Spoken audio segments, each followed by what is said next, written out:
Welcome to Hampden for this evening's World Cup qualifier against Greece as Steve Clarke's side look to make it back to the World Cup. Peter, is this a team that have got enough in them to go and book their place to Mexico, Canada and the States next year? We certainly hope so, and I'm feeling old, Ali, because I remember actually going to World Cups for Scotland when I grew up as a boy. I thought we qualified all the time, but this time around I think there's a renewed confidence. I think Steve Clarke's got a side that's okay, it's not rippling with quality, doesn't have world superstars in it, but what it does have is a great workmanlike ethic.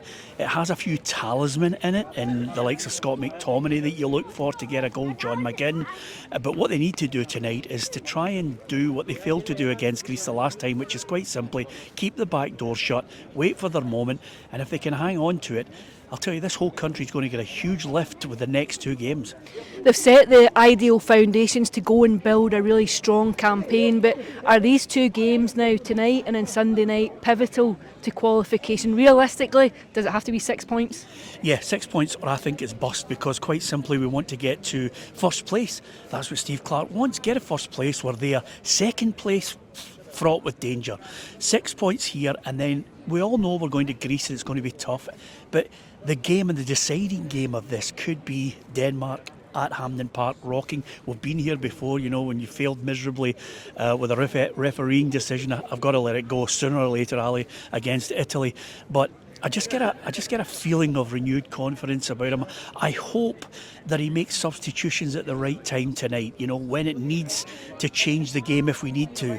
If we're ahead, he does the right thing. Sometimes, as you know, he's overly cautious, but I hope that he's got a good enough squad now to maybe just keep it tight at the back. I don't know where the goals are coming from though. It's got to be midfield, because up front, set piece.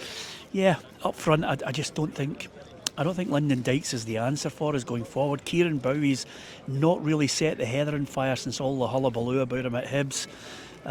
Shea Adams works hard. I mean, where are we getting the goals from? It looks as if we'll be looking to a McTominay or a McGinn again. And of course we saw what Greece could do when they were here earlier in the year. We also saw the impact of Karetsis. Lots of conversations this week about whether or not he's in or is he out. But are Scotland better prepared tonight for this one? Yeah, he's a young boy, there's a lot on his shoulders. We've witnessed world superstars coming to this stadium before and strutting their stuff, but he's one man.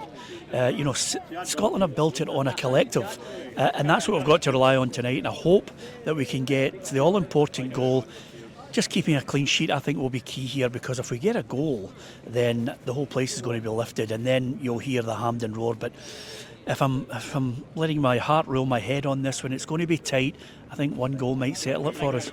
Is that a Katy Perry reference there that you threw in after she shared the hotel with Steve Clarke? Yeah, absolutely, because I know Katy Perry, but he doesn't. That's the problem with it all. But nevertheless, is she coming tonight? She's coming to see you, Peter. Yeah, exactly. Listen, I'd pay to see her anyway, but fortunately, Katy Perry can't help us in the back line, the midfield or the front, but certainly I hope we hear the Hampden roar tonight, and I don't care how we get it, just get a win, beat Belarus, and then all roads lead to that last game here. Denmark could be the decider on who finishes first and second.